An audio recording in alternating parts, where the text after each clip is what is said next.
Welcome to another episode of Chris Learns Warhammer. I'm going to teach him, but yeah, I was asking if you're still not epic. Yo, what up? What up? Chris is about to learn about the Tao Empire, and it's going to be the dumbest episode ever because he's going to be learning about how simple people they really are. Why? How are they so simple? What do you mean by that? No. So, the reason I say they're simple is because, well, their entire civilization is only 6,000 years old. That does not seem like a long time in the Warhammer. That's not a long time by the human standards. Like, they got to spacefaring.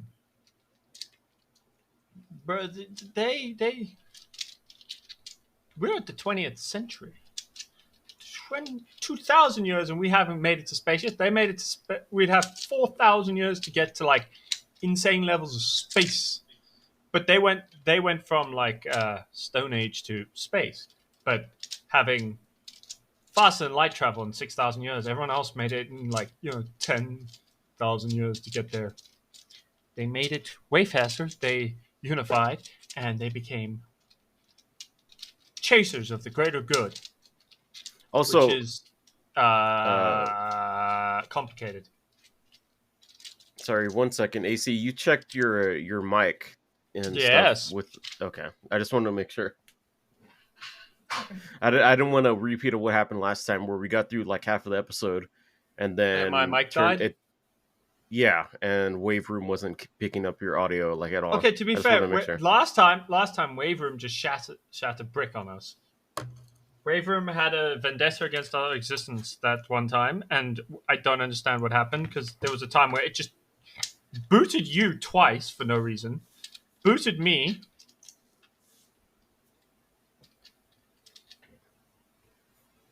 Well, so we're talking about the Tau, obviously.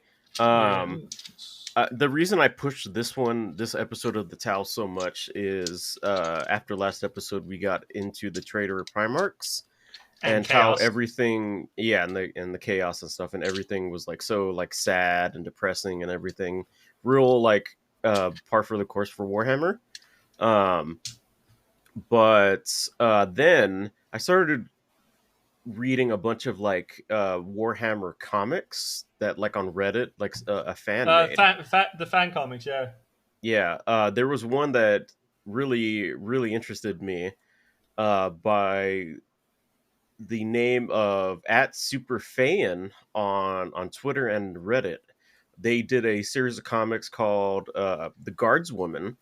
Basically a guardswoman defects to the Tau after I think is the commissar, the guy that executes the guardsmen when they like tracer guardsmen, basically, when they execute them. She was like real like friendly with one guardsman.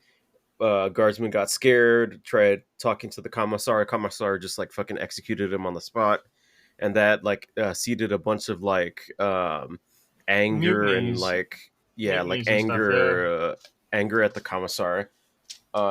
When they faced off against the Tau, she ended up shooting the commissar. The Tau soldier saw it, took her to the Empire, bandaged her up, and then she basically joined the Tau. I mean, the Tau have a very different philosophy because they are the only bunch of dickheads in the galaxy who want to bring everyone under their fold. They don't want to just murder everyone because they're different. Although the orcs want to murder everyone just because they want to fight. They don't necessarily want to murder everyone and torture them. They just want to fight. So, yeah, orcs just be fighting out there. But of all the races and like groups within 40k, the two that could be classified as like in air quotes as the good guys are the Tau and the orcs, according to me.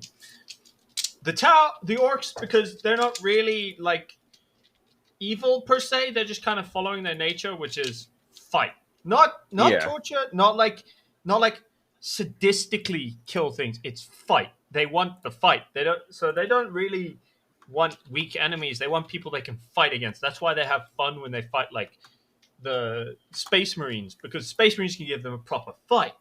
If they're going up against like Guardsmen, they're a bit puny and a bit squishy. If they're going up against the Tau, they're a bit squishy. They're like they want people they can fight.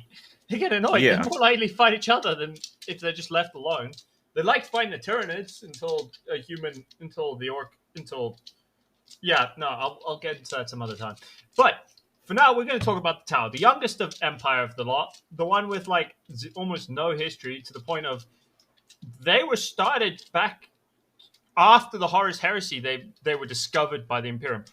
Keep in mind, the Horus Heresy was 10,000 years before the current like time period, right? Mm-hmm. Which means these guys were found post Horus Heresy in the Stone Age. They didn't exist during the Horus Heresy. There was no Tau Empire yet. They were like evolving on their planet in the corner, doing I don't know what very primitive creatures do. Just They doing didn't. They didn't whatever. even have access to like space travel or anything. They were just like cavemen, basically. My man, they didn't even have access to fire yet during the Horus Heresy. Like they Ooh. were pre-cavemen. They were pre-civilization at that point. And then when the Adeptus Mechanicus found them in it with an explorator fleet, they they were intelligent, but you know they were Stone Age. They had fire. They just got mastery of fire, and that was about it. And then a kind of a warp storm came in, and the ethereals appeared, and suddenly the Tau were just like sick. Now we've got laser cannons and space travel. So I have a feeling there was like a bit of time dilation that happened. Like an hour happened outside the warp storm, and then like 100,000 years happened on the planet. Quite. So the warp storm didn't engulf the planet itself. It cut the planet off from the rest of the galaxy, so people couldn't get to it. But they weren't in the warp, so there was no time dilation in the way you're thinking. Oh, it was more like there was a barrier. You know what it sounds like? It sounds like the hyperbolic time chamber from Dragon Ball Z. I mean, kind of, but I see where you're going, but that's not what happened, because it's more like they had a great wall and a great impenetrable wall put around their planet in their kind of little bubble of space where no one could get in. Okay. Did they ever explain like what happened, like why the Tau like progressed? But because a lot of Games Workshop and a lot of the Black Library does not focus on Xenos very much, to a very disappointing degree. A lot, to a very irritating degree. I mean, I can understand because it all started with the Imperium, but I feel like the more interesting things are like the alien races. Like when you expand upon that, it's more interesting. The Xenos are way more interesting to me than any of the Imperium. Like the Necrons are super interesting. The Tau are interesting, and yeah, the Tau. Let's get into the Tau, since today's entire thing is about the Tau and their caste system. Well, if I was to explain it like in a simple thing, it's like the Mass Effect effect. The Mass Effect effect, where it's all the aliens in the Mass Effect universe are much more interesting than the humans, and they're like fleshed out a lot more. That's how I feel about it. Well, in Mass Effect, they tried to do the humans as much, but they kind of failed and didn't make the humans nearly as hot as the Quarrens. And yes. All right. So AC. What's the deal with the Tau? Well, if we had to start with the deal with the Tau, we're gonna have to say first off, they're kind of human looking. They're like souped up, high tech blue tech boys. Their whole thing is they kind of go with tech. They're the techiest of all the races behind like the Necrons. Everyone else kind of goes with magic and shit, but the Tau and the Necrons are hardcore tech shit. But like these are your tech bros, man. These are your tech bros of the 40k universe. The humans were once, but they've become weird about tech, so now it's the Tau. The Tau are the tech bros, and the tech bros, but they're tech bros to the point of all their weapons are like plasma laser based. So they shooting you with fucking laser guns and shit. the actual Tau species is kind of interesting because they have blue skin. They don't really have noses. They have hooves. They are kind of slight. They're slight built, so they're not gigantic hulking dudes. They're kind of built the same as normal humans, and they have interesting ways about going through dealing with their enemies. One of which being they have mech suits that kind of have a Ooh. vibe to do with Gundam, but they do have another weird thing in that they don't have psychers at all, and they don't know anything about the warp or the immaterium. They don't know fuck all, but they are somewhat resistant to warp based abilities like reading the mind, a lot of like mind reading shit. They have a resistance to it. They don't though have any real protection against like physically based offensive abilities. Like you remember when we used to play Darktide and I played a Psyker? Do you Yeah. remember how I could shoot like chain lightning and stuff? That shit would fuck Y- up the Tau. They don't really have defenses against that kind of stuff. Is it just because it's lightning, or is it because it's like warp based? Just because it's warp based lightning. Oh, okay. So I don't really have anything I can do against that. Normal lightning, on the other hand, their suits are pretty resistant. They're like, dude, these guys are teched to the nines. They have like personal AI on their suits, on their armor. They have the best laser guns in the entire galaxy. Like, this shit will pierce through space marine armor. Jesus, how are they not like such a big threat then? Because they don't want to be. They're the good guys, right? They don't their version of empire building is kind of they go to a colony, they go to a planet, they find a colony on it, they go, "Do you want to join us?" The colony says no. They go, "Okay." They come back a few years later. "Do you want to join us?" The colony says no. But the colony, keep in mind, this colony isn't attacking them yet, right? They're just saying no. Hmm. The Tal go, "Okay, cool." They leave them. They don't fight. They don't do shit. They just leave them. But then they go back and they say, "Okay, do you want to join us now?" Now it's an Imperial one, and they've got a really zealous fucking dude in charge, right? So he tells them Yeah. to attack. He makes his fucking Imperial Guard attack them. Now they're pissed off. Now they appear with their laser guns and they kick the shit out of the humans, kill the guy in charge, take over, and suddenly the humans are happy. The normal human, everyday human, is fucking happy because the Tau and shit, they ain't forcing them to send all their psychic children to Terra to just get turned into food for the Emperor. They don't force weird doctrines. They don't work them entirely to death for something that they'll never understand. They're just like, Hmm. okay, cool. Now just do normal shit and send us some resources so we can keep our empire going. And they're usually like, okay, cool. And they also send resources to the colonies they take over, help rebuild their stuff, upgrade their shit. But also but because the Tau do this a lot, right? Their military isn't made up of just Tau, or as they're called, the Fire Caste. Now I'll get into what the castes are and how they work in a minute. But first, this is just philosophy of the Tau, so you know why they're the good guys.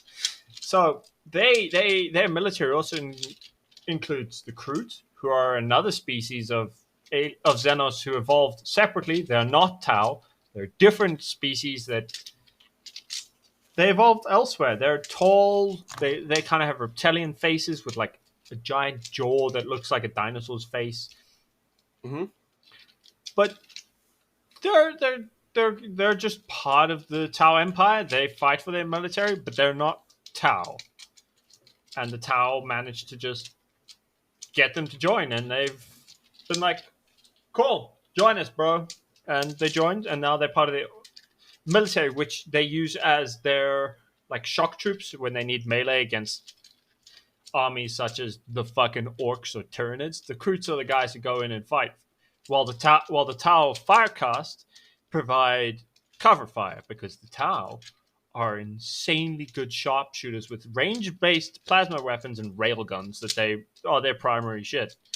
So these guys, so you'll go and see the Kroot come at you. be like, okay, cool, I'm gonna fight these guys, and suddenly half your army is just getting sniped by like Yeah. plasma weapons that are just tearing through their armor like it's nothing. Jesus. So, um, if you could you go? Can you talk like more about like the Talon, like what their whole deal is with the greater good, and then we can go case So, by case with like the so the species that are a greater, part of the Tau.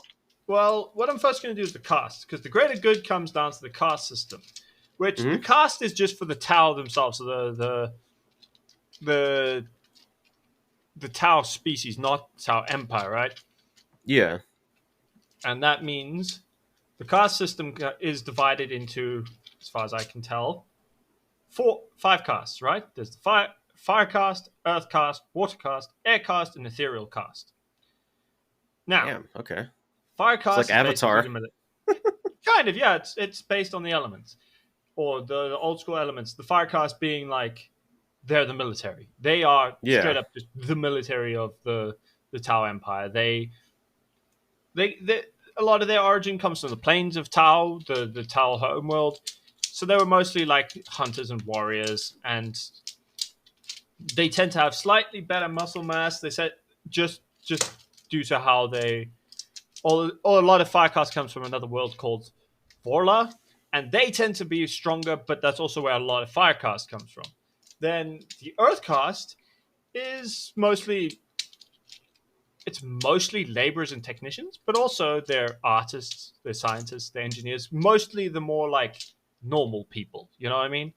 Yeah. Earthcast is largely like you and me. They're the guys who go on a podcast and shit talk the Empire or the Imperium. They would. That's the Earthcast. They're the guys in the background. Just they're the foundations. They're the one everyone else kind of built to kind of look after. They're Now the now they're the you're now you put the idea in my head of us getting drawn as Tau. It's a terrible idea. But yeah, if you want to do that, but like that's what we'd be. We'd be Earthcast. We'd be Earthcast. We'd be sitting there. We'd be the podcasters and the Earthcast shit talking the Imperium. We'd be shit talking everyone, and they'd be fine with it because they're kind of we're the artists. We do that's what we do. We engineer stuff. We build stuff. We're normal. Then there's the Watercast, which is mostly merchants and diplomats. So these are the guys who would go to a colony world and go and propose that they join the Tau Empire and what they do to join the Tau Empire and how to help it. They tend to be slightly taller and slimmer than other Tau, kind of more graceful and have a lot of social grace over. So they don't have any like confrontational or combat training. They're just communicators for the most part. They can talk Mm. to other people. They're slightly more intelligent just in terms of like negotiating and debating with people, right? But that's Yeah. what they're for. So they're Watercast. They spend all their time negotiating, trying to get people to join them. That must be because the comic I was mentioning earlier. I sent you the link to like all the comics that the guys or the person's Yeah, made, and I think one of the comics has a watercast Tau when yeah. I mean, he's like talking. He's talking to the guardswoman. I Have you believe so. taken a look Yeah, at the comics because they're really cool? I think I you have like taken them. a look, but I haven't like I didn't have a chance to like read them because I've had a busy few weeks of shit Yeah, happening, as it does. But yeah, I'll probably have a proper read through it soonish, and I will have a look see at that. But yeah, yeah. They're so they're the pr- they're watercast, not like they're not like really long. They're like a yeah, couple of pages. yeah, no, they're quick like internet comics, and no, I get you. But yeah, so that's the watercast. They're the ones who could try and convince people to accept the greater good and avoid fighting. They're trying to avoid having to summon the Firecast and the Croots and all their sub factions to just fight. They're trying to convince everyone to join them. That's the job of the Watercast. That's their point. Now the Aircast is interesting because they are the messengers, but also the bulk of the Tau protection fleet and the merchant fleet. So these are the guys who do all the flying. They're the guys who are in all their like aircraft, all their spacecraft. These are the guys who like pilot their stuff. They're Okay. mostly their lives are mostly lived in like zero gravity void ships and void stations. They're kind of they often just straight up refuse to land on planets. They like being in space. They like flying, and the skeletons have kind of atrophied to the point of they're like Joker from Mass Effect. Oh, okay. So they've So like basically evolved to like function in zero gravity. yeah, they function better Okay. in zero gravity than they do on planets, and like they can break bones and stuff if they land on planets due to gravity. So Yeah. Okay. Okay. they have a completely different thing. But this also means that their pilots are generally just better than most other species pilots just by default because their entire thing is just they are evolved to do this, to fly and Yeah. fight like this. However, and but they do kind of lack a lot of, say, the Imperium's pilots, their levels of combat experience due to they don't get deployed that much for combat because they try and avoid combat and are more into trying to convince people. Even though it's a Hmm. tabletop game and Tau are an army that you can field in that and are kind of weird and bullshit. Although from what I've heard, they've been kind of nerfed in 10th edition. If you guys know 40k and you're in the comments, hi, you can try and change our minds, but we're here. Anyway, I mean, yeah, you can't really be an empire without an army to back yourself up in case of a armed conflict. yeah, that's true. That's basically the idea. That's the fire cast is what they're there for. Now, the last cast is the biggest and kind of the most fucked up in terms of like origins and the fact The, that they don't the seem to when fit you say things. fucked up, is it like they're actually like space spiders in disguise, or? No, no, it's more. I'll explain it to you in a minute. So the ethereal cast, the politicians and religious leaders of the town, they tend Hmm. to look a lot like the fire and water cast. So they have, but they're marked with an interesting diamond-shaped ridge of raised bone in the center of their foreheads, and no one knows where the fuck they came from. Most Tau can't refuse a request made by an ethereal.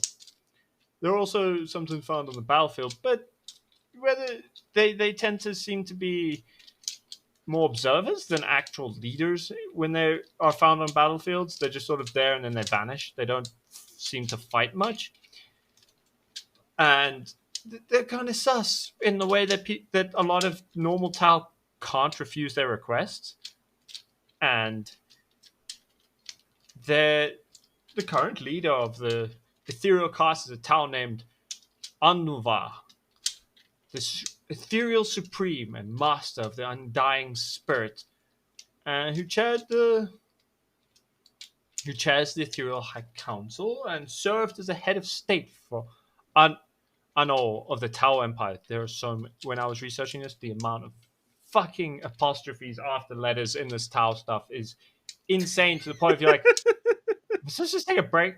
I'll oh the fuck what Tau. And you're like just erase that in your Tau. Type out Tau and just say Tau. Tau. Anyway, moving on from my complaints about this stupid language nonsense that they add too many things in. The ethereals, there's a lot of theories. Some of it coming from the community at large about the ethereals. Some of it kind of hinted at in the books, especially the Commander Farsia. Oh, yeah, the Commander Farsia books.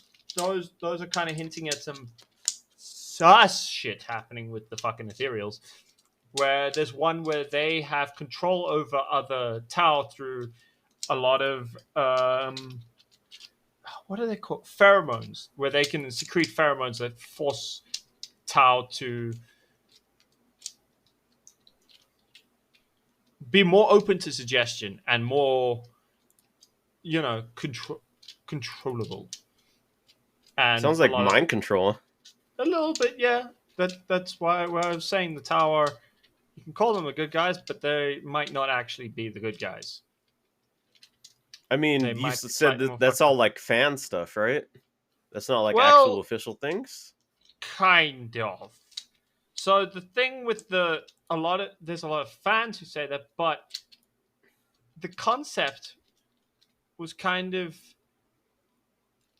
actually introduced in one of the actual codexes, which is a primary source of information for a lot of 40k lore. Yeah. Codexes are usually just lore dumps and rules for when you're playing the tabletop, but that's also where you get a lot of lore from, right? Hmm. But the concept was introduced after fans complained that the initial Tau Codex was too. They made the Tau too nice, too good for the grim dark of the 40k. Fans Of complained that course, they were too good. of course, there has to be something So hidden they, behind the abject good. They yeah, have so to make they, it bad. yep, basically but that I kind of get it. It's the grim dark of the far future, and there's only war, so they complained and made it a bit more grim dark. Fair enough, whatever. I kind of liked it when the Tower were just more, actually the good guys trying to do good and being kind of naive to the rest of the galaxy. I kind of Yeah, preferred that idea, but no, no. They complained and made it so that the Ethereals kind of had a pheromone level control over everyone, and that's dumb. it's Why why weird can't why can't they just be nice because they're nice? Why does it have to be like some ulterior motive? because having ulterior motive means they're grimdark and they I know. belong in this far future where there is only war. But like, So- I don't understand how it changes. I kind of like the fact that there's a faction out there that's different from everyone else because everyone else is like grimdark and wants to murder everyone. And the Tower like, no, join us, man. And then everyone else is like, fuck you, we're gonna kill you because you're nice. And I'm like, that fits with the grimdark, the one nice guy, and everyone tries to murder them instantly. That Hmm. just makes sense.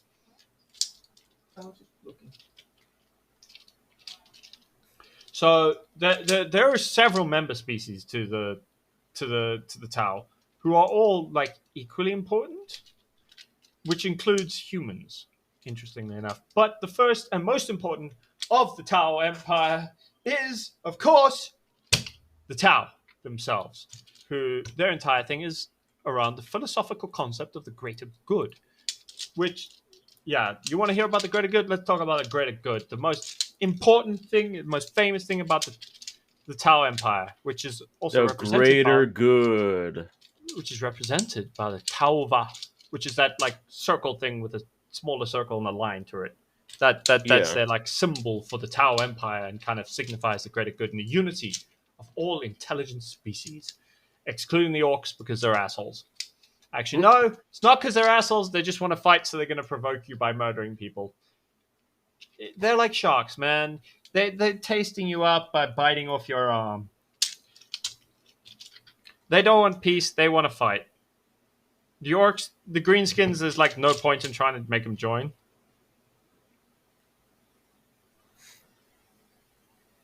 so the greater good. What's like the whole concept of the greater good then? So the correct concept of the greater good is this this idea that all self-aware beings should strive to ensure the greatest good for the greatest number of other intelligent beings. Think Spock and doing the greatest thing for the greatest amount of people as opposed to just like yourself. You do it for. Well, what?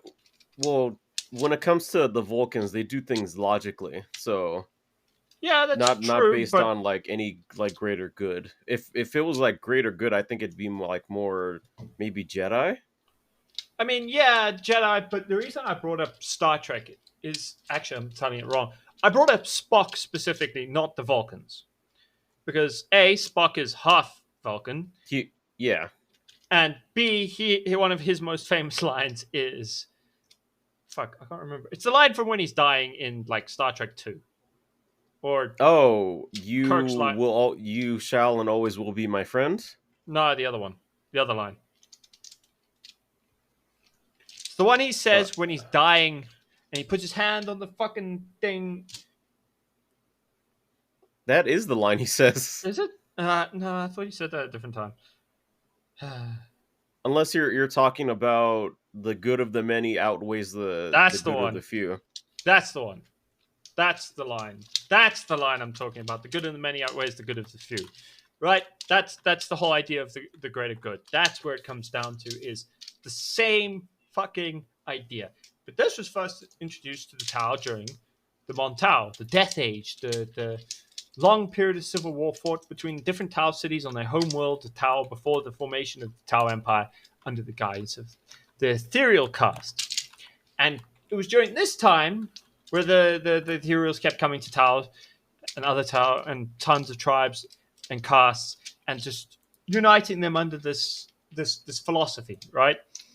Under the, you do the greatest amount of good for the greatest amount of people. If a few suffer, but for the majority to do well, do it. Like, you try and help as many people as you can. And if you've got a bad choice that helps, but it helps like 10 people and kills 1,000, but the other choice is these 10 people die, but 10 million survive. You pick the 10 guys die, right? That's Yeah, kind it's of like the that is it's the like greatest good. it's like the trolley problem or the trolley Yeah, question. I mean, I'm using the trolley problem because it's the most dumbed down version of this. It's very Yeah. dumbed down and very kind of lazy, if you ask me. Would But you kill one person to save a million? yeah, hard choice. But like, I'd probably kill the one person. Yeah. Depends. Are you looking at one person in the eye and the million or not? And you're like, well, I'm not going to see the million die. But yeah, that's the idea of the greater good. You always, they live by that, and they do stick to it, as far as I'm aware. Hmm.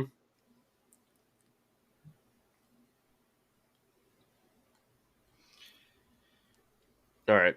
So So what's the next thing about the Tau? the next thing about the Tau, which I think would be the most interesting thing for you, is the next set of people they've got. I'm going to list off some of the people they've had join besides the Tau themselves, because that's how I got to the greater good, talking about the cast. Now we've got the Kroot, who are also they divide up into tribes known as kindreds. Each kindred is an extension of a family group led by shapers. Shapers are beings with an innate, intuitive understanding of the DNA absorption and adaptation of a Kroot that all Kroots possess. Now, I do believe I've told you about the Kroot before on one of our previous videos, where I was talking about some of the other weird Xeno species, and the Kroot being one of the more interesting ones because they have an ability where they kind of change their own genetics to upgrade themselves to be better every few generations. They're Yeah, very specific with it the sounds genetics. familiar. Yeah, so they've done it, but they also have they some of them reside in like ruins of Imperium hive cities where the human worlds have been conquered by the Tau Empire, and the humans were like told these hive cities are disgusting. You should not live in these because you're now living in like, yeah, hive cities are fucked up, dude. Now imagine Yeah, have you seen we've Judge seen Dredd? hive cities. We've seen hive cities in Darktide. Yeah. But for the sake of anyone listening, you've seen Judge Dredd, right? Have you seen Dredd? Yeah, yeah, I saw the Carl Urban one. Yeah, it's You know how fucked up Mega City 1 is, right?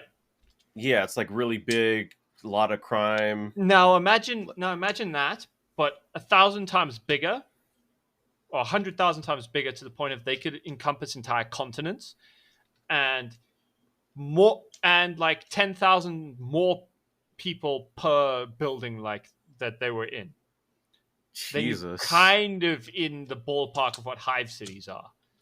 And this is why a lot of the fucking the Tau take over these planets and go, this is disgusting. We're gonna not live here, and we're not gonna let you live here either because Yeah. what the fuck?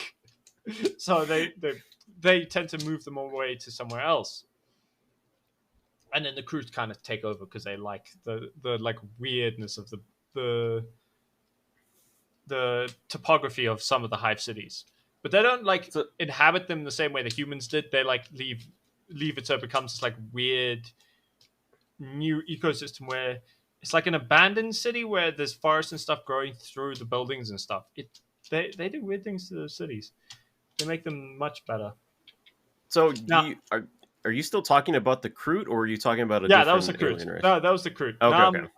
Now I'm moving on to the Vespid, who Well, are they're the Geonosians.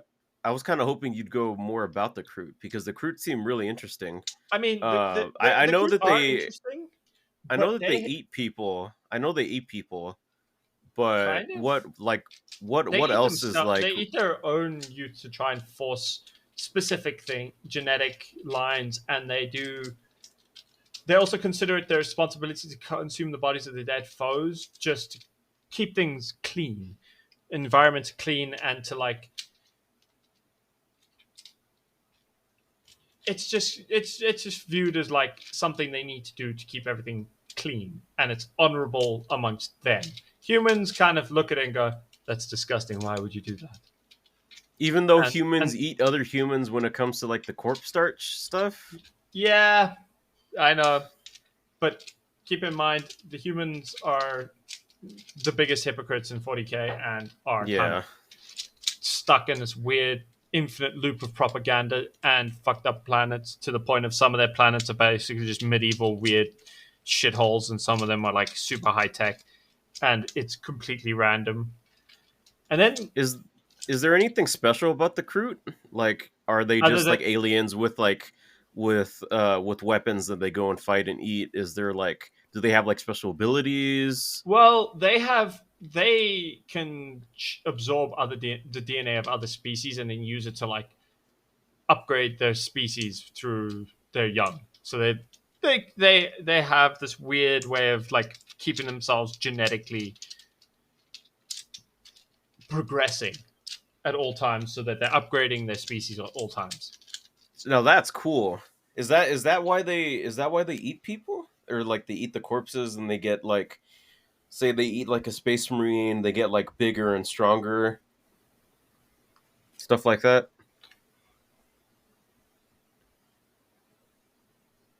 Oh, did AC get disconnected? No, I didn't get disconnected. Oh, I'm thinking. I'm trying to remember because I didn't do that much research on the Kroot. They were just the thing I was mentioning. I was doing the quick bullet points because I need to get to the Vespid, who are the next species on the list of people we need to get to because the Tau actually have a fair amount of other species under member species under them because they're like they actually do bring other people in, unlike the humans who go in and murder everyone and then take over a planet. These guys actually bring other people in and they adapt the culture into their own and help it, and it makes everything kind of evolve. Now okay. Go I'm gonna on. move on from the crew to the Vespid, who Okay, Kroot are are cool. They eat people and they evolve. That's awesome. I like the Kroot. yeah They're cool. yeah, and they ride like giant dinosaur monsters who are Oh, also that's Kroot. even cooler. It's reminded me a lot of the lizard men from Warhammer Fantasy.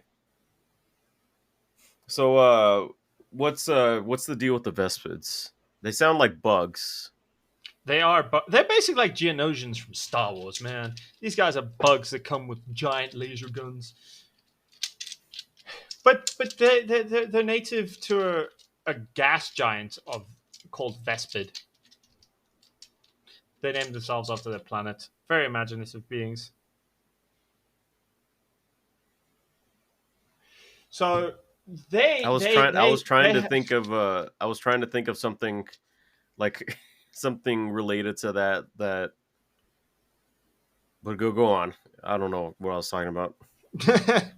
so a lot of stuff they end up doing is building. They're the flyers. They do a lot of stuff in their military, and a lot of these member species are do work just for the town military. These guys are like the flying infantry that can go above and just like shoot people from above. They Oh, that sounds real helpful. and it was interesting because the Tower Watercast were the ones who met them and they made contact, but they couldn't like communicate with them at first because their mindset was completely alien to the Tau, and they couldn't understand how to like communicate because they're like bugs. They are sentient, but they're both confused, and they managed to make trade agreements, right? And the ethereal cast were the ones who managed to eventually get them to like communicate, right? They managed to forge a device that allowed them to communicate, which led me to go, okay, the ethereal are even more sus. What the fuck? How did they know how to do that? What the shit is going on with this ethereal cast? They can just like Wait, did the build. did the uh, did the ethereal just have the thing lying around, or did they like research and develop it? As far as I can tell, they just built it and they were like, "Yeah, do this, try this," and it worked. And everyone, and I'm like, "What? Did no one question? No? Okay." I mean, it sounds like the Vespids weren't able of like actual like they didn't have the necessary components to speak like how you and I are speaking. So they built a device to better like translate it. Yeah, so they kind of gifted them with like communication helmets that were fitted with this interface device, and they were able to communicate with the species at large. But again, it started pushing into that little bit of thing of the ethereals being like, hey, now you're under Oh, the control. ulterior motive shit. Yeah, kind of sneaking, and the Inquisition, and now which led to the Inquisition being like, okay, we want to know what the fuck is in these helmets. We need to know so we can try and use this shit. And they also believe that the Tau may just be controlling the Vespid as opposed to inducting them in. Like more mind control stuff, or is it Yeah, just like oh okay. but like a part of that comes from the Inquisition, the Imperium's Inquisition believing that because have you met humans? They tend to shoot first, ask questions later, and then get nowhere. Yeah, I But don't think we can. I'd really trust anything the Imperium has to say when it comes to anything about the Xenos because they're coming from a very biased perspective. yeah, and it's a hateful thing if they just assume everyone's kind of as scummy as they are. But Yeah, it is what it is. But the Vespid language is also so complex because they have very complicated mouth parts that aren't the same as like ours are a jaw and a tongue. That's yeah, kind of what we're working with. They apparently have mandibles, multiple sets of mandibles that all kind of make different sounds and work in different ways to make it work. yeah. I'm looking at some right now. Yeah, So they they're kind very of insectoid, yeah. and then the stingwing strains are kind of the like military flying units that are very highly sought after by the hunter cadres of the Tau, and then like they're often used by Tau commanders alongside V8 X V8 crisis battle suits. Now I'll get to the battle suits in a minute because I'm fairly certain you will love hearing about the Gundam suits. But Yeah, I we'll get really to those like in a the second. big mechs. I'm We'll not a also, big Gundam guy, but I can imagine like people who are really into Gundam would really like the Tau because of all the mech stuff that they yeah, use. and then and they tend to be referred to as like just air or Melkor, which kind of from the Tau language kind of means insect and air, so it's just like air insects. Hmm. All right, so what's with the Stingwings? They're just basically the names of the units of the Vespids who fight alongside the Tau. They're just what they call them because they tend to have that's just the name, and they form tactical units known as They're strains. not they're not like a subspecies of Vespid that are more equipped to flying and stuff, are they? No, no, they're the same species. They just are trained to fight. Oh, okay, okay. See, it would be interesting if the Vespid have like various like subspecies that are uh kind of like how there's like various subspecies of the Tyranids, like more like you get like the regular Tyranid like warriors, and then you have like the big bulky ones that are like kind of like tanks and stuff. Yeah, these guys aren't like that because they're just that's just their normal species has wings and they can fly and stuff. They're not Okay. like the crew. they're not as interesting. Now the next bit is the Gul Gulvesa, also known as, and I'm doing it this way because it's obstinate and funnier. They're also known as humans. Us, Yeah, our people. yeah. I'm very very familiar with that term when from the comics because the lady Yeah, in the Super Fern comic is a Guevesa. Gulvesa. Yeah. So that's just the humans who, and they're the Tau Empire is hosting a growing empire, a growing population of humans who just they were once a part of the Imperium, and most of them just defected because they were like, the brutality and the corruption is so fucked up. We do not want anything to do with this shit. And they're like, and some are like captured guardsmen and their children who have known no other life than that among the Tau, and they're just fully part of the Empire now.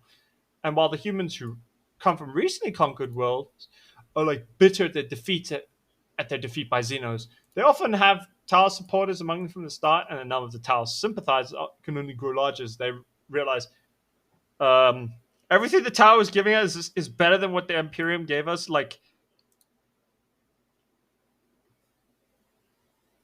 Yeah, I just sent Like you easily. I just sent you a portion of a comic that really stuck out to me that Superfan did. Yeah. For people listening, it's the main character, the guardswoman. She's like in a hive city. She's like getting Oh comforted by a yeah. lady, and the lady saying, "Listen, if you stay loyal until you die, you get to fight by the Emperor's side after death, forever glorious.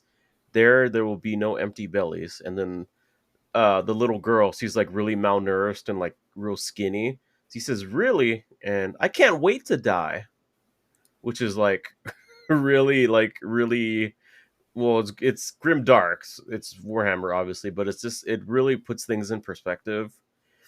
You just said like people that defected from the Imperium, and like yeah, I would defect too if I was like growing up in a hive city. I couldn't eat. I was like really malnourished and shit. And oh, the Tau Empire, they give you food, they treat you nice. Like They give you food. They what? treat you well. They Yeah, it's they like give the you one better. parallel is like going from a third world country to a country that has like I um mean, it'd be going that from has like like the slums like or being yeah homeless to having a house again. That's yeah. basically what it is. And I was gonna yeah, make like a no. parallel. I was gonna make a parallel to like healthcare being like free and So like so you mean like going from America to Canada? yeah. Escape from America to for healthcare, man. You just go to Canada, But yeah, I can understand why people would defect because life in the Imperium just fucking sucks. dude. Shit, I would if I grew up in the Imperium and I was treated like shit my whole life, and then my only option was to either die or just like join the Imperial Guard and just be like another cannon fodder guardsman that just died for no reason. And I was offered the chance to join like the Tau Empire, and I'd be treated more more better To be than fair, you wouldn't know that at first because there's a fuck ton of propaganda that would be like, no, the Xenos will kill you. But like, yeah what yeah. in it's you start being like, huh, huh, what were they talking about? This is great. There are a few other species, but they're more like side ones. So I'm gonna rattle these off quick and kind of give them the like a one sentence descriptor, so you know what they are, but they're not that as important as some of the others who've joined, like the humans and the Kroot or the Vespid. So there's Niska, Nick Kasser, Nick Kasser, who are they're highly psychic Unisoid race, and they were the first to join the Tau Empire. There's the Dumerg, who are prospect of the leagues of Votan, so they're like the dwarves of Yeah, oh, yeah, you 40k. talked about the Voltan, the leagues of Voltan before. So yeah, so the Demurg, they're a prospect of the leagues of Votan. So they're just like dwarves who've joined. They're basically like a faction of dwarves who just joined them, and they create ion weapons. There's the Talarians, who are like dog-like aliens, and they work as mercenaries for the Tal. There's the Galags, who are like they're green frog-like creatures who are like mercenary bands. Atrix, who are just Hmm. like ethereal. They're just weird ethereal aliens who are good at space travel, basically. Damn, Morians, I looked up some of these, and the Galags are just like it's just like a tentacle monster. yeah, they're like weird frog creature things. It does not look like a frog at all. It's just like a mess of tentacles. Oh, Here, I'll send you a picture of it. fair enough. Morlians, who are like they're just auxiliaries and deploy Death Swarm in service to the Tau. Ranghorn, who are just a race who accepted the greatest good. Huran, they often also deploy like light infantry that aid Tal military forces. The Pakhtun, the Nagi, the Nagi are the funniest because they're just intelligent worms who have mind controlled abilities from another world, and they just serve as advisors to ethereals. Not sus at all.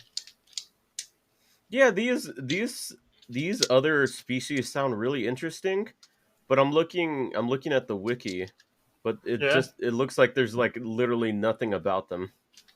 yeah, no, there's like little bits of it where they were mentioned in offshoots, you know.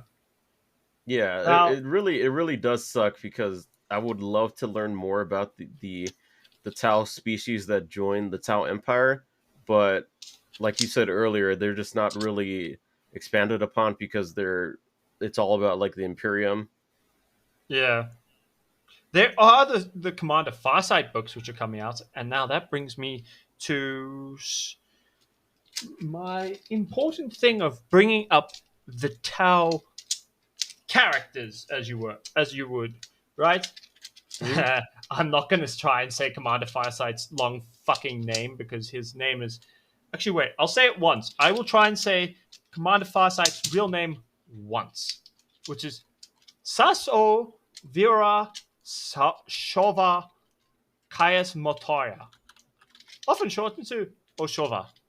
Which, yeah, but he's actually just Commander Farsight, or the hero of Vorila, protege of Puretide, Bane of the Greenskins. And Damn, that is that is a long, a long ass name. bruh, his name just goes on and on and on and on. It's like the most alien name you could have. Dude, it's such a Renounced long name. traitor to the greater good. What does that mean? So, he's an interesting character because he started to suspect the Ethereals. He does not trust the Ethereals at all. And because of this, Oh, after a fight where they try to reclaim space that had been invaded by the Imperium, he kept going and ended up and created what is known as the Fireside Enclaves. So when he did that, the Ethereals denounced him as a traitor to the greater good. He's just a big like leader, but he went through a lot of shit, and there are rumors that he might have Zinch whispering in his ear. any like substantiated rumors, or they're just trying to There's discredit him? not well. It's nothing to do with discredit because the Tau don't actually know basically anything about chaos. A lot of the rumors about it are kind of hints in the books. So it's a lot of community stuff where they hint at it. Have they never fought chaos before? No, they don't really interact with chaos at all. He's just starting to get little nudges of what is known as chaos. I find that really odd that they've never fought chaos before. I mean, I'm sure they have. They just haven't had like giant battles where it's important to their story because they're quite a young species, kind of in a corner. They're not in the biggest. They're not like the biggest threat of everyone. The orcs and the Tyranids are way bigger threats. Yeah, Paired with like chaos, usually taking advantage of those two species attacking. I Well, it kind of makes sense because you said before that they are like resistant to chaos in some way. Yeah, So I would guess that chaos doesn't really care about them since they're yeah. resistant That to that, him. that tends to that also tends to be the They're case where not like they on chaos's radar.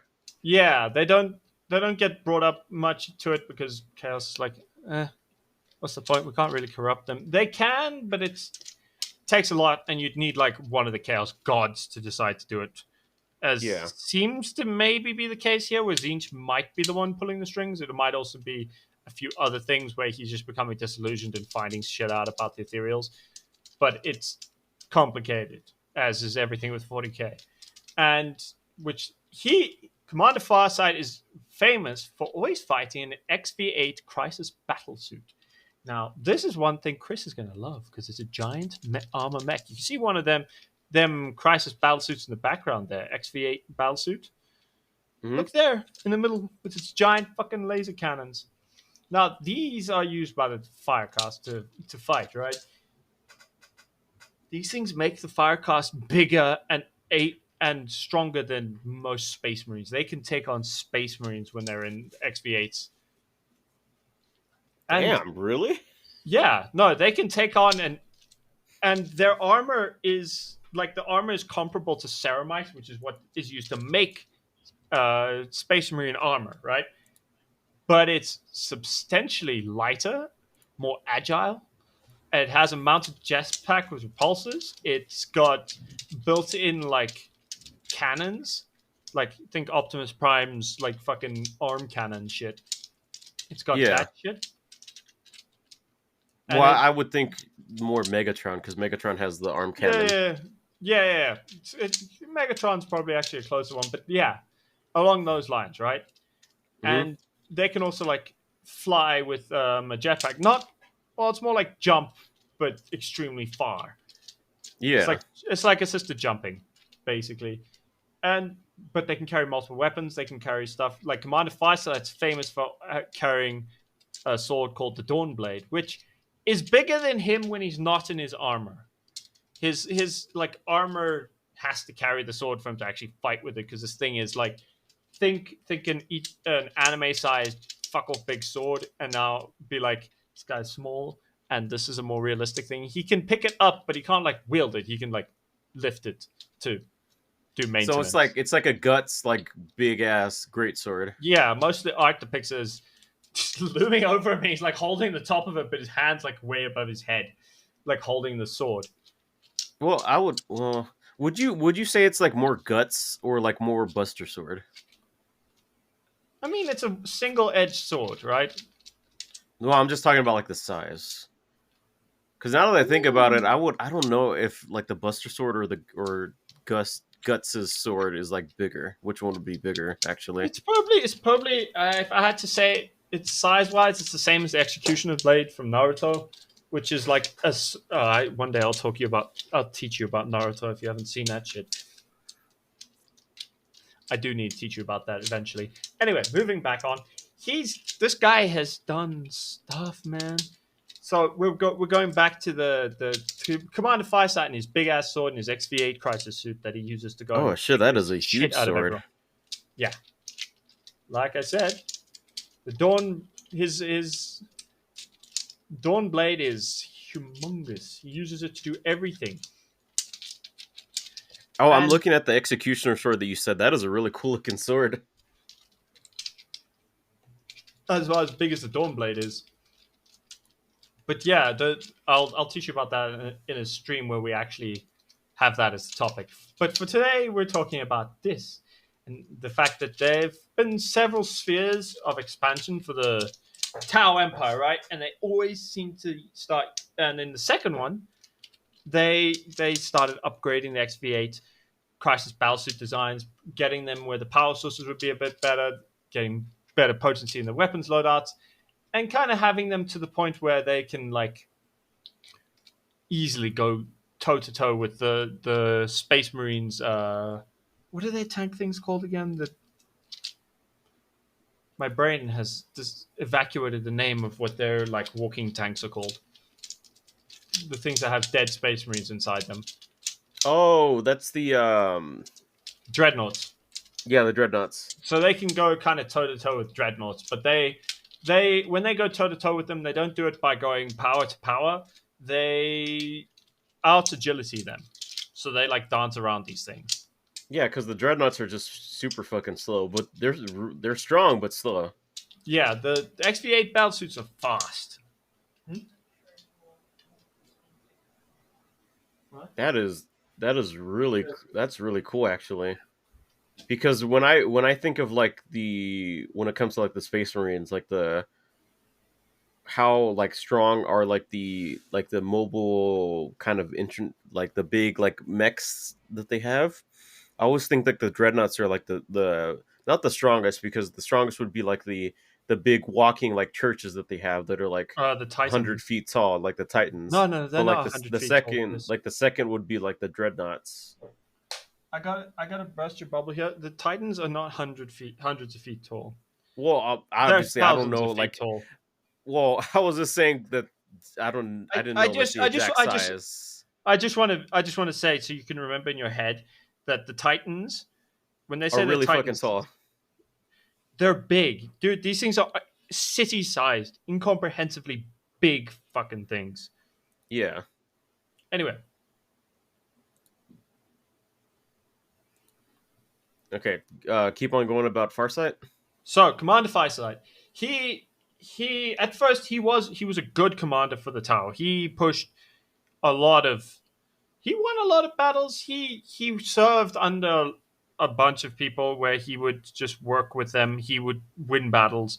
He earned his armor through just a lot of battles, through winning it. And when he was entrusted the command of the cutting edge of his XV8 battle suit, which was known as like a quite a cutting edge thing at the time, right? Hmm.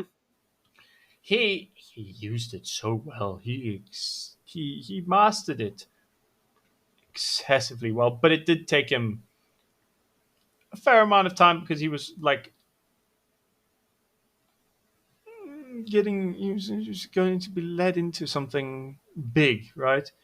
But he was also known as being insanely good at what he did when he did learn it, right? To the Yeah. point of like he became famous for being at the helm of one of these XV8 battle suits. Like it was a famous thing when he was under the command of Commander Dawnstone. Sorry, I keep saying Dawnstar, but that's a sword in Skyrim. I'm pretty sure. Yeah. I love that sword. Uh, so you said that he was a great commander. What happened? He defected to create his own faction that had nothing to do with the Tau Empire. He kind of like earned his command when he was under Commander Dawnstone, Hmm? and he gained it by like holding back a bunch of orcs. That's how he earned the title of like uh, Orcs Bane, right? I think that was the title. I said it like 20 minutes ago. I forgot what it was. Bane of the Greenskins. Same thing as Orc Bane. Orcs Bane. Orcs Bane sounds better than Bane of the Greenskins. It's a fucking long ass name to say the same stupid thing. Anyway, he managed to Yeah. hold back a bunch of these things of like an infestation of a bunch of warrior of like demons and stuff. Yeah, man, this guy was doing his own thing, man. He became like a master of shit. And the more he fought, the more planets he saw, the more weird stuff he started seeing when he would like have to interact with the ethereals and just like normal Tau, he'd start seeing weird things, and he started going. Huh?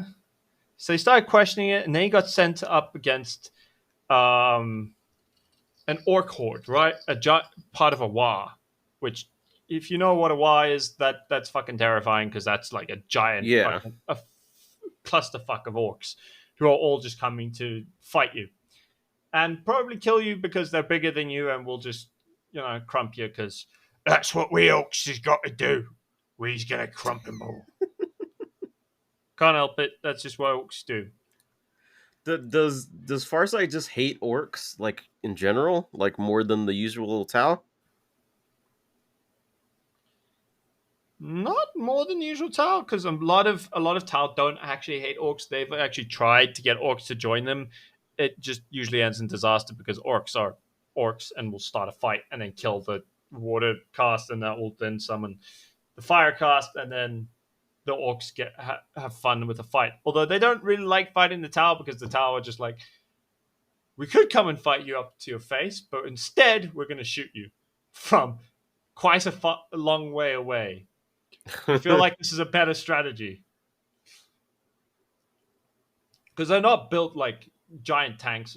They're not the like most hardy species in the galaxy, so they're pretty big, and they Hmm. had to. But yeah, so they ended up taking out an orcish invasion and killing a war boss. Or as far as I can remember, I'm pretty sure it basically ended in he killed an orc boss, and then they had to consider what happens with orc reproduction, given they come from like spores, and Yeah. they didn't want to do it.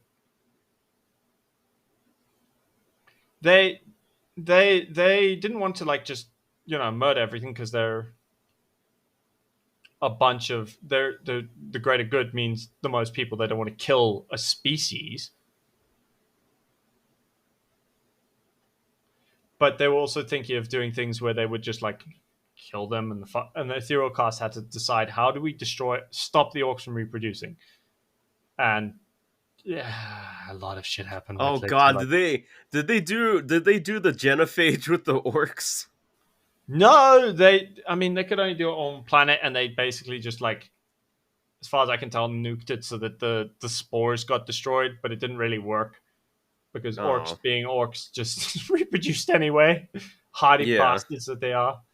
And so yeah, so Farsight went through a lot of shit, and like the more he went through, the more he ended up. I'll do an entire video. We can do an entire podcast on just Farsight alone. He has gone through a lot of stories. So I'm not going to do all of Farsight because I could be here for the next 3 days just talking about Farsight and all his battles and all the interesting shit he did. yeah, But like a lot of his stuff came down to the fact that like he kept having weird encounters with ethereals and then just losing more and more trust in them until eventually he went, the fuck? I hate this. And I'm gonna go do something else. And he fucked off. He led them off somewhere else in his bout, and he took a bunch of guys in other suits, man. Like in other battle suits, other and like tanks and shit. He took them with him. And they ended up building their own little thing in the corner away from everyone else. So in his like enclaves where he didn't have to deal with anyone anymore, and there's a lot of stuff he has to do. Now, as far as I know, he's still looking to find out what the hell's going on in his little corner of weird whatever, of like weird what the fuckery. You know what I mean? yeah. And I'm guessing that's still like being like it made in like the books and stuff. Yeah. So the Fireside books are still coming out, as far as I know. I haven't read all of them, and I've read like one of them, and I didn't connect with it well, so I didn't finish it. I'm sorry. Uh, there are. Did you know there are other battlesuits besides the XV8 Crisis battlesuit? There's also the XV104 Riptide battlesuit, which is it's a new boy, but it's a big boy. This thing's even more Gundam than the last one. It's bigger, it's more aggro, it's got bigger cannons, and it was part of the Third Sphere expansion. Each of their galactic expansions or imperial expansions was called a sphere because they would build like a bubble to make it bigger and then bigger and bigger. And I think it was either by the third or fourth one where they started encountering space marines who didn't like them, and then yeah, they started fighting with everyone at that point because yes, What was the name for the battle suit you're talking about right now? the present one is the XV104 Riptide battlesuit. XV. Okay, let me look that up. See what that looks like. Yeah, 10 4. 104 Riptide Battlesuits. Yeah, but Holy this is shit, that thing's huge. right. This thing's like a tank sized thing, and going from when I used to play the Dawn of War games, the Tau have amazing tanks that will annihilate all enemies because they have their railguns. And So the is railgun, it safe? Is it safe to say like the Tau has like the strongest types, the kind of weaponry second to the Necrons? they have the best ranged stuff, so they're not really good with um hand to hand stuff. They've got really really good range, but I'd say the Necrons are still the most advanced, followed by like maybe the Eldar, but the Eldar stuff is different and weird. Humanity is ass backwards. The orcs are the orcs, and no one So it understands how any of their shit works. so if there was like a box standard battle, a crisis battle suit against like a regular like ultramarine, and they both shot at each other at the same time, who would be walking away from that? Neither of them would both die. One would just get surprised because they got shot by a laser cannon that went right through the ceramite, and the other one would be like, "Oh, great! This round exploded in my chest." So the bolter and like the crisis battle plasma weapon is like the on par with each other then. Yeah, kind of on par, but remember, it depends. If they've got a pistol bolter, right? So this is Space Marine bog standard, but he's only got like a pistol bolter. He's probably gonna get murdered because, and if it's the Riptide, it's probably gonna ping off his armor or like not damage it, but like just hit it and not really do much, and then he's gonna get a double barrel gigantic cannon in the face. Yeah. And they do have dark matter reactors in these things, Dark matter reactors. which is not What a does good that idea. do? Yeah, What does yeah. I that mean, do? I mean, they just power the suits. The problem being, if you have a dark matter reactor and the dark matter reactor goes like explodes, it doesn't just explode. It just keeps exploding, and then it explodes an explosion, and then things go wrong. People die a lot. It just goes Dude, boom. so far like because the Necron episode that we did, you went in depth with like how like their technology is. Like Yeah, obviously the Necrons are like the top tier technology. yeah. And when you're talking about the Tau, like I would think like the Tau would either be like second or third because I don't think you've gone into like how the Eldar technology is. So yeah, remember Eldar technology was used to fight the Necrons. But the Tau are weird because remember their technology is younger than everyone else's. So they are one of two species though that does use one thing that no one else uses. There's two species that use one of the most dangerous things you can imagine. You should Hmm. know what this is. They use AI. These guys have fully, from what I can tell, besides the Necrons, these are the only guys who use AI with like no fear. They just have AI shit that they use. Proper Yeah, because useful the AI. Imperium just like hates AI in all forms. Okay, They the completely. Imperium has a reason because they invented the Men of Iron who were fully self-aware, fully sentient AIs that mankind created before the Imperium was a thing, and they ended up they destroyed like fucking humanity, man. So So it went like all Skynet on them. yeah, it was not great. But also the stuff with the Men of Iron is weird and hard to explain because I still don't understand most of it. I've like looked up stuff and tried to understand. I'm like, I, I fucking what?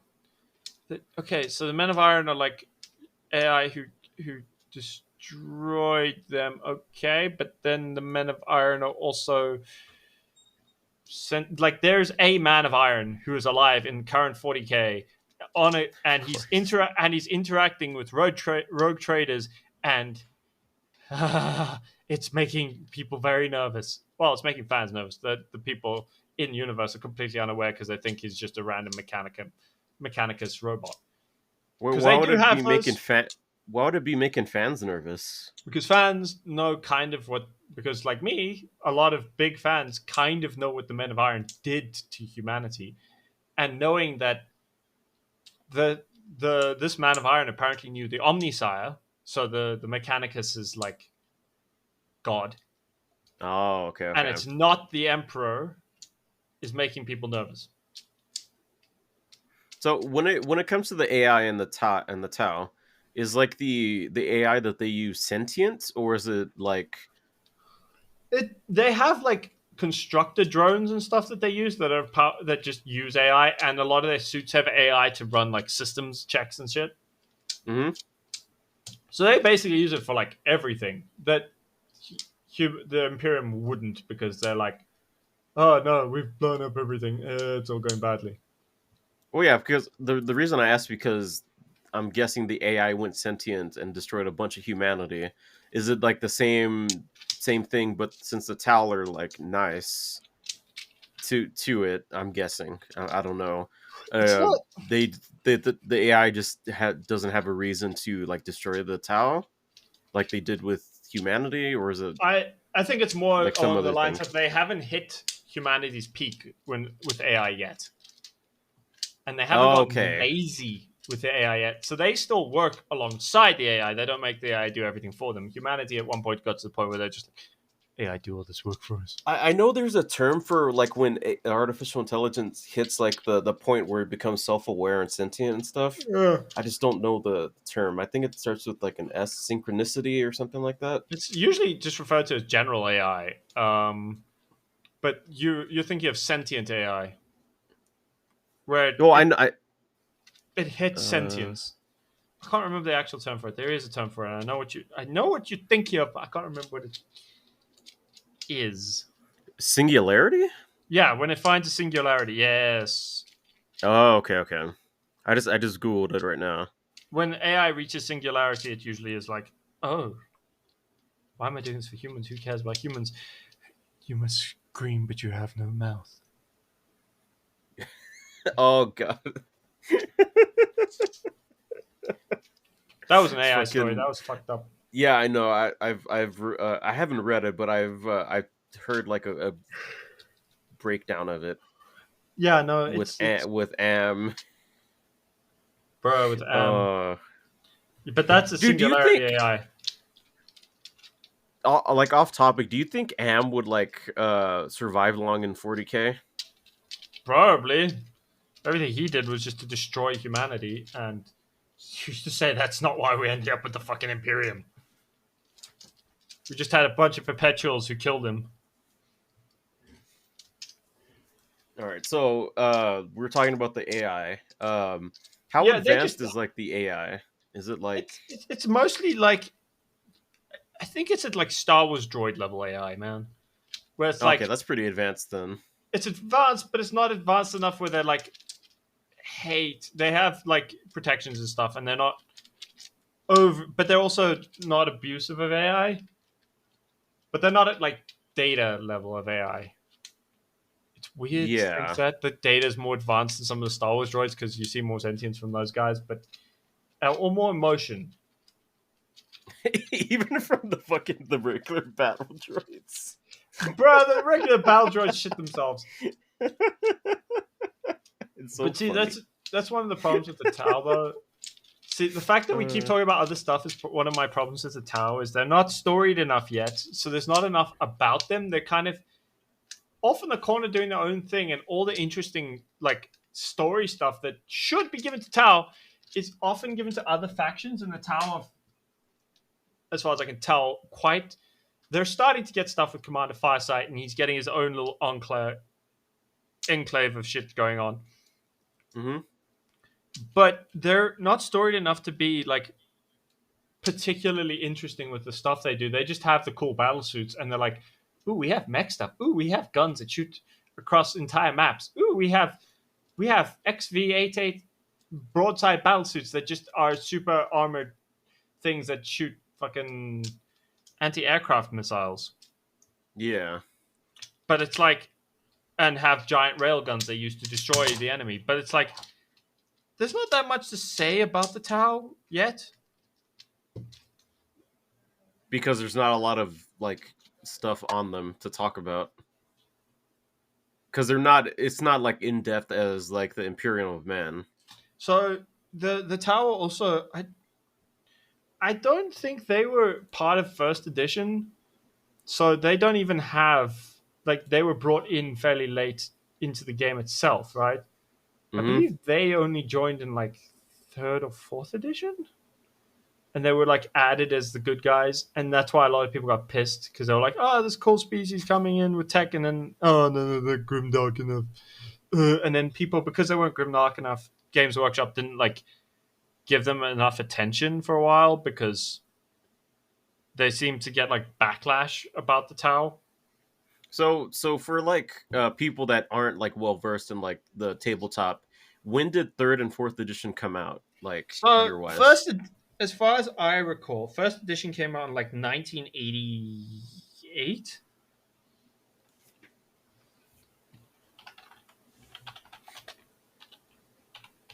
Okay. I'll look it up. Sorry, I'm Third looking it up edition. quickly. So second edition came out in 1993, right? Hmm. And which, that's a long time ago, right? 32 Because years currently ago. we're on like 10th edition, right? Yeah, we're on 10th edition. The third edition came out in 1988. Hmm. So second edition was like 33 years ago. Third edition came out 1998 to 2004. Yeah. Damn, that's crazy. Uh, wow. Okay. Yeah. So Obviously, Tau, Warhammer's the been Tau, around for a long time. So. yeah. So the Tau first appeared in third edition, right?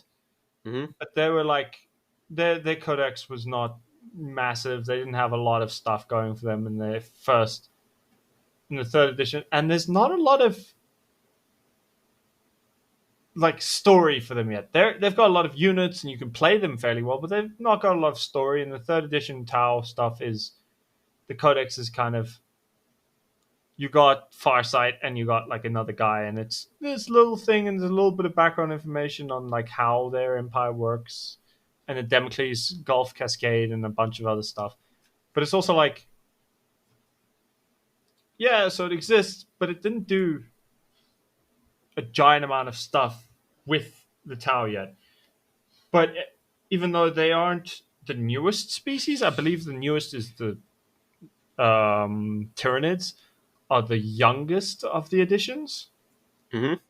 of the, yeah.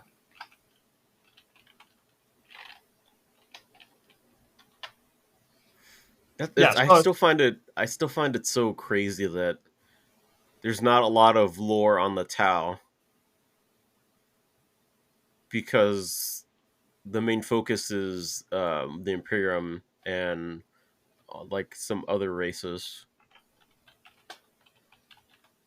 I think the Tau are really interesting. I think right now, oh, from what I sure. know of like the Imperium and like the Necrons and the Orcs and stuff, I would say like the Tau has like the most The Tau is the what's youngest. the Sorry, Tau I thought I was wrong, but yeah. has the possibility to be like the most interesting of all the factions because they have like other races that can be expanded upon and given more lore. Yeah.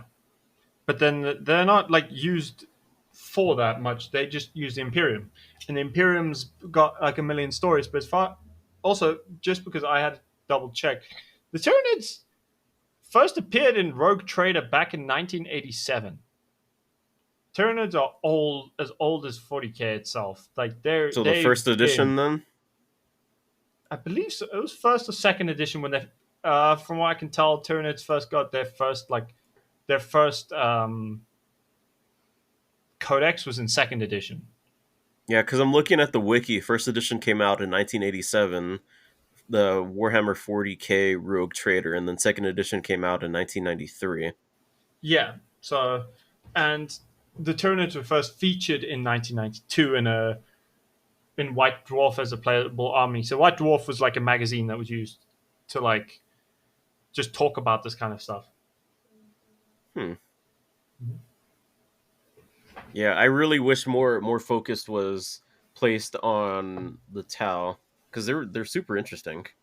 Having like a caste system and having other alien races that serve under them, like the whole thing with the greater good, the Gueva, Guevesa, stuff like that. I feel like it has the potential to be like even more interesting than the Imperium itself. The problem is the Imperium Just has because the Space other alien Marines and stuff. races. Yeah, yeah. Yeah, But the Imperium has the Space Marines and all the main characters, as well as like people like Gilliman and the Lion, who are like yeah, main characters. So they give priority to that, and it's kind of sad that they just let everything else fall to the wayside, which is sad and kind of annoying. But it is what it is, you know. yeah. Like all the stuff you were telling me about the Tau and like the weapons and like the suits and everything and the alien races that serve with them. I keep thinking in terms of like gaming, like it would be really cool if they made like a game featuring the Tau. Oh, they have.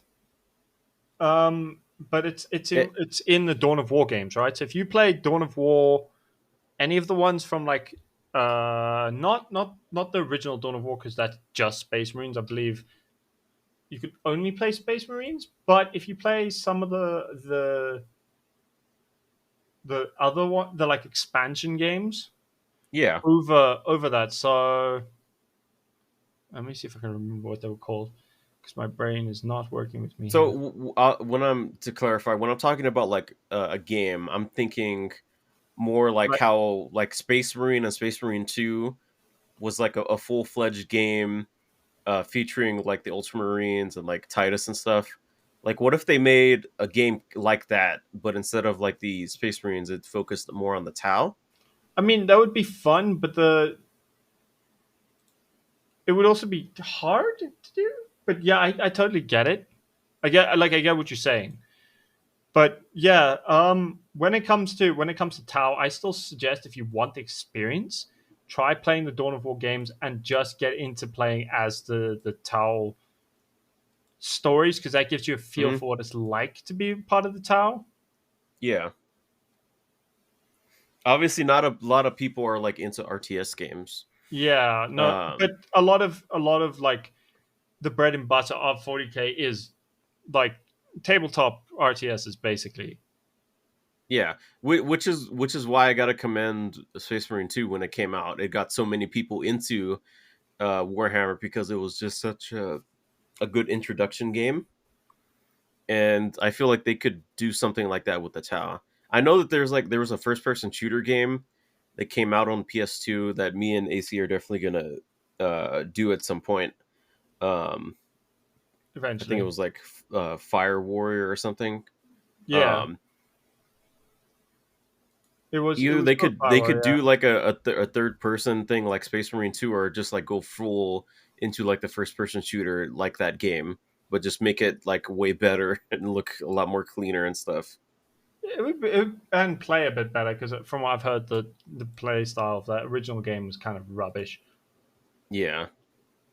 But I got it on GOG, so I mean, fair. maybe soon if this episode does well, because I have a feeling that there's a lot of Tau fans out there. That don't get enough love because Yeah. just no one wants to let them play the Tau. The Tau are just not being allowed forwards to do anything. Yeah. It's kind of It it, sad it that the Tau are kind of just left out. it reminds me, have you seen that gif of it's a Simpsons gif where there's a sheep and it's like a real pretty sheep, and another sheep gets in front of it, and then Homer just like swats the sheep away. I think I have. It's like that where but for me, the pretty sheep would be the Imperium of Man, and like the bigger sheep would be like the Tau, and like the, they just swat the Tau away to focus on the Imperium. I mean that does kind of fit with how I feel about it, and it's also like there's a bunch of like alien races they should be focusing on, at least according to me, other than the Tau, who are well, not just the Tau. Like the Tau need more love. They also need to be like pushed because they've got like a cool tech thing going, and they don't have warp travel, so they have there's like a whole story thing you could argue you could do with just like pushing them forwards with how they do space travel and just getting them to that point, which would be really interesting to just explore. Yeah, And and they, like you said earlier, they're still like a really like young race, right? So they have yeah, the potential to get even like more technologically advanced, maybe to be on par of like the Necrons, yeah. maybe So there's a lot of in the stuff you could future. do to like make them better and like upgrade them to being better than they are. Because when you look at Warhammer, what do you think the mainstays are? Obviously, the Space Imperium, Marines. so Imperium, Eldar, Orcs, and Tyranids. Chaos, sorry, Chaos. So to me, the like the ones that will never go away are going to be the Space Elves, Space Orcs, uh, space humans, and like the Necrons, so like the undead. So the like Yeah, bog standard kind of character, the archetypes. If that makes sense. yeah, Those are the guys who are just going to stick around because Games Workshop's going to be like, we want to use these guys until we run out of ideas, and they're never going to let them go because they are too good to just let them go. You know what I mean? yeah. They're too popular. It's like DC when it comes to like the big three being Wonder Woman, Batman, and Superman. But like There's being always specifically Clark yeah, Kent, Superman, Bruce Wayne, Batman, and fucking Diana, Diana Prince, Wonder Woman. Wonder Woman, because you could keep Batman, but like give it to Damian Wayne or any of the Robins. Let one of them take over the mantle. You know, so Yeah, there's like but a legacy character, and they're like, yeah, at some point, Bruce Wayne is always gonna come back. yeah, and They're it's they're gonna they're gonna do some kind of comic thing where they're gonna write him back into being alive. and you're like, could you don't just let the legacy take over? Like they did it with the Flash. They've done it twice, like successfully with the Flash. Where they're like, first Barry Allen Barry took over, Allen, he took over Bart, from. yeah, So Barry took over from what's his name? Wally. No, no.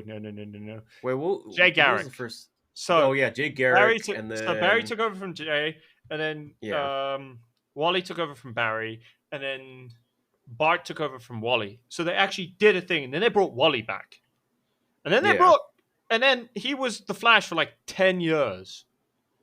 Then they brought Barry back for New 52, hmm and then he retired him, from what I could tell now, and then Wally's now Flash again.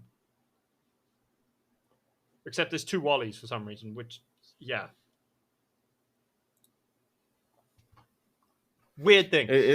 it's But the crazy. Tau, Comic books comic and shit. books, comic books, and this like never-ending war of the Tau thing. But I still maintain the Tau are awesome. The Tau armor looks sick. Also, you can see one of the drones in the background of our thing. That's one of their like AI drones that also helps them by like in combat and shit. Yeah. I really wish the Tau got more love, because what you told me just makes them sound super fucking interesting with all the casts and the races. Yeah, no, they've got so much stuff. Well, is there anything else you wanted to tell me about the Tau, AC? Unfortunately, not because as far as I can tell, there's not that much more to say. They've got a lot, like Farsight's got stuff to say about him, but Farsight, I'd need to do more research on specifically Farsight. At he's, and I'd have to write a way more detailed script than what I came up with for tonight.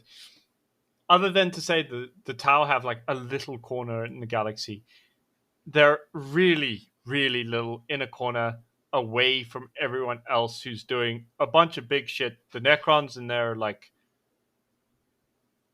Yeah. silent thing, the fucking rip through of the galaxy, and then just the Tau in their little corner bubble doing essentially their own thing. Although they did manage to repel a Tyranid swarm off a planet, so that's something they did that leaves you going, holy shit, the Tau can actually do something.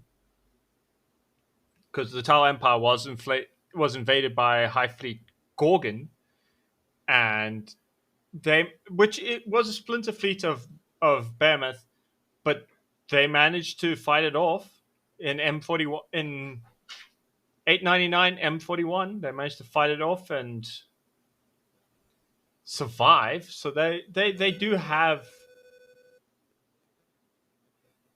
something, even though the Tyranids did manage to like adapt to the energy based weapons. They still managed to survive but they did need the help of the Imperium's Astra Militarum. So yay. But it did mean Yay. they had to work together to do it, and form an actual alliance, which interestingly enough did kind of mean they did form a temporary alliance with the Ultramarines for a while. But they were kind of dickheads. But it was also because they accidentally woke up. They started a fight with each other, woke up some Necrons, and then were forced to ally with the Space Marines or die via Necron. So it's like, none of this has gone well for anyone involved. We are all fucked. Yay. Well, I think that's gonna be it for this episode of Chris Yeah, Learns for tonight. Warhammer. Yeah, you've learned a lot about the Tau. The fact that they've got a tiny little corner of the galaxy, Yeah. kind of far away, sequestered for everyone else doing their own thing, and they are close enough that the main Space Marines that they interact with and have had the most meetings with is the Ultramarines, but also the Ultramarines are just fucking everywhere and have all the stories. So Yeah. meh. They're the poster boy, the poster boys of the Space Marines. You just say the poster bores. Yes. Bruh. He's doing dad jokes. He's doing dad jokes. Chris is doing the dad jokes. It wasn't an on purpose dad joke. It was just like my it was still a dad joke. It was still a dad joke. It was 100% a dad joke. You may have misspoken, but you made a dad joke by accident, and it was a valid dad joke. It was a valid dad joke. It was a dad joke. Yes, it was a dad joke. Do you want to tell them what we'll be discussing next? Chris Learns Warhammer. Next time you're learning Chris Learns Warhammer. I don't actually know yet. I haven't planned it. It's probably going to be the Eldar, but like specifically the what do they call the Eldar? The Eldar that have their oh god, I have to tell you what it's called, and my brain has decided I don't remember the word. The Crown World Eldar? Wait, I'm just Craft World? Craft World Eldar, that one. Oh yeah. Specifically Craft World Eldar, because the Eldar do actually have different factions, as you've learned from the Drakari. The Dark Eldar, who have a different place they go to. But we're also going to talk about the Eldari Empire, which has to do with the war in heaven and Necrons and where that led to. And then it ended with the spawning of Slaanesh. Ooh. Yeah, and then the fact that it's splintered into several different groups, such as the Craft Worlds, the Exodites, the Drakari, and a lot of fucked up shit happened. And then there's also there's also an interesting sect going on right now with the Eldar, which has also led to the joke that Gilliman is probably fucking an Eldar. And it's all to do because she's a cult leader of the Eldar who's managed to get all the factions working together. So she's working miracles and making the Imperium work with her. So I'm like, what? I know Fuck that is we going touched on it when we talked about the Eldar last time, like the whole Yeah. meme of Gilliman and the Eldari lady. Yeah. But I'm sure you'll get into it more Oh yeah, when I'll we do get more the into it next because episode. when we do the next episode, it's going to be bizarre because the Eldar story is weird just on its own because Hmm. you'll see, they were weird and Yeah, they had actual pleasure cults, which is yeah. From what I remember playing Rogue Trader, yeah, it's a cult, all yeah, types of like sex stuff. yeah, and Slanesh has become very weird. And I saw a video recently on Slanesh. Slanesh, fucking Slanesh, the thing Slanesh does, man. She Well, is that's gonna he, be it for she, this they. episode.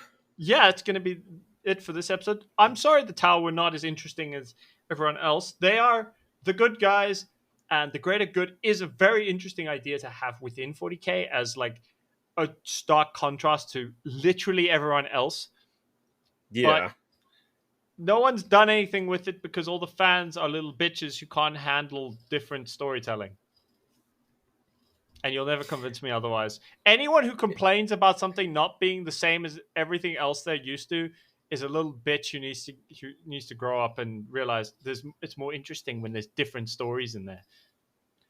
I may also if be if I may also be I may also be projecting my rage as a Star Wars fan if and uh, rage. if if there's a metaphor for the Tau that I could find in the Warhammer universe, it's that there's always a light in the darkness. See, I like that. I like having shit like that. A light in the darkness, and more. It makes the world feel bigger when there's other ideas beyond the same old shit that everyone always does. Yeah, it is kind of sad to hear you talk about like, oh, the tower actually there might be like mind control, there are altruistic evil things behind the scenes, and I'm like, oh god, But it's why like, can't they just be good for the sake of being good and wanting to help people? Why does it always have to well, be I like, do find it. oh, there's actually something evil behind the scenes happening? I mean, there could be something evil happening behind the scenes, but it's still having a good result because the Tau, despite having the ethereals be kind of evil, weird creatures that people want them to be, there's still this. The Tau themselves still genuinely believe in the greater good, even without the ethereals. Like Yeah, they actually genuinely believe in it. So I'm like, yeah, the tower controlled by the ethereals, but also they're trying their best to be good anyway. Like I don't know. It's interesting. I like the idea of them still trying to be the good guys anyway. It'd be yeah, interesting if they went the direction of, yeah, they were under mind control, but like the mind control, all it really did was stop them from fighting each other so much and just work together.